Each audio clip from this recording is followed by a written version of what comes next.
नमस्कार. चंदन गाभा या यूट्यूब चॅनलवर संस्कृती डिकोड या मालिकेच्या या भागात आपणा सर्वांचं मनःपूर्वक स्वागत. आज जगभरातल्या सगळ्या संस्कृतीत वापरल्या जाणाऱ्या एका वस्तूविषयी आपण बोलणार आहोत.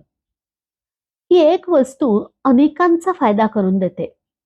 ज्यांची नजर कमजोर, ज्यांना दृष्टीदोषामुळे नीटसं दिसत नाही, त्यांना या जादुई वस्तूमुळे वस्तू दिसू लागतात.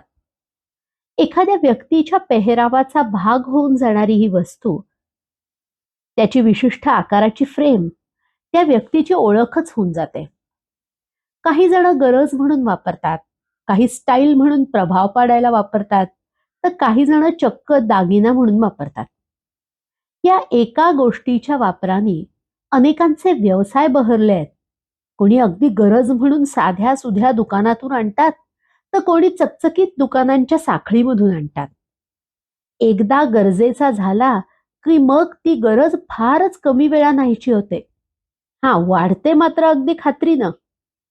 कधी कधी ही वस्तू इतकी गरजेची होते की अनेकदा ही वस्तू नसेल तर आपण हे जग पाहूच शकणार नाही असंच वाटायला लागतं. आणि म्हणून या चष्म्याला अनेक जण माझे डोळे असं सुद्धा म्हणतात. चष्मा कुणी गरज म्हणून वापरतं तर कुणी हौस म्हणून. पण हौशीलाही मोल नसतं, तसं या दागिन्याची किंमतही सोन्या चांदीच्या दागिन्या इतकीही होऊन बसते.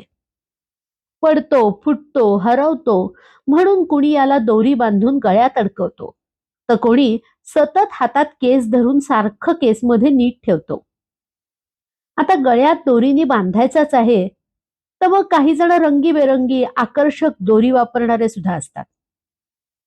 अनेक नेत्रतज्ञ, उपनेत्र म्हणजे चष्मा बरं का, आणि त्याचे दुकानदार यासह अनेकांचे व्यवसाय या चष्म्याच्या वापराने बहरले आहेत.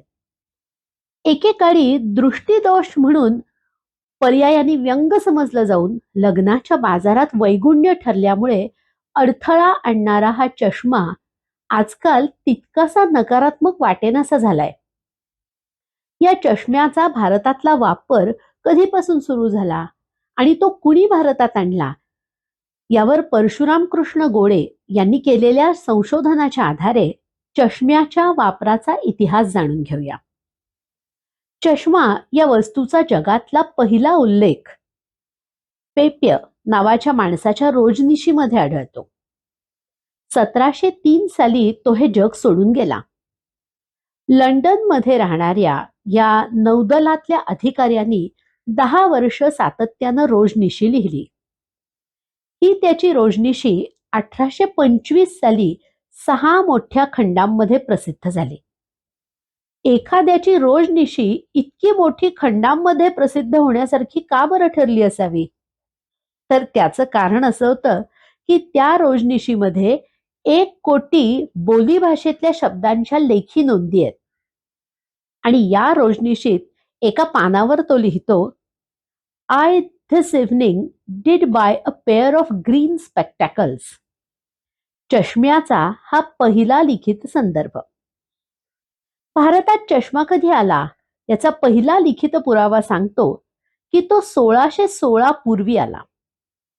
ईस्ट इंडिया कंपनीनं आयात केलेल्या वस्तूंची एक यादी the supplementary calendar of documents in India office या दस्तऐवजात 1600 ते 1640 या कालखंडामधल्या अनेक नोंदी आहेत. या नोंदी 1928 साली सर विल्यम फोस्टर यांनी लंडन इथे प्रसिद्ध केल्या.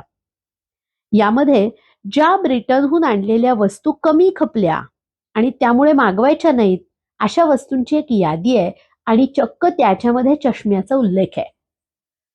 भारतात सर्वप्रथम राजपुतान्यामध्ये म्हणजे आजच्या राजस्थानमध्ये चष्मा आला असं ह्या लेखी पुराव्यावरनं समजतं.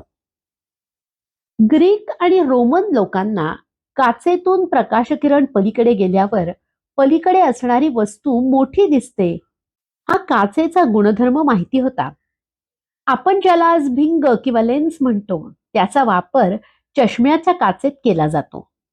त्याच काचेच्या तत्वाचा वापर मोठं करून दाखवण्यासाठी करता येईल याचा विचार करून ग्रीक आणि रोमनांनी वापरलेली एक युक्ती म्हणजे काचेच्या गोळ्यामध्ये पाणी भरून त्याचा वापर दिव्याचा प्रकाश वाढवण्यासाठी सांभारकाम करताना करत असल्याचा उल्लेख सापडतो.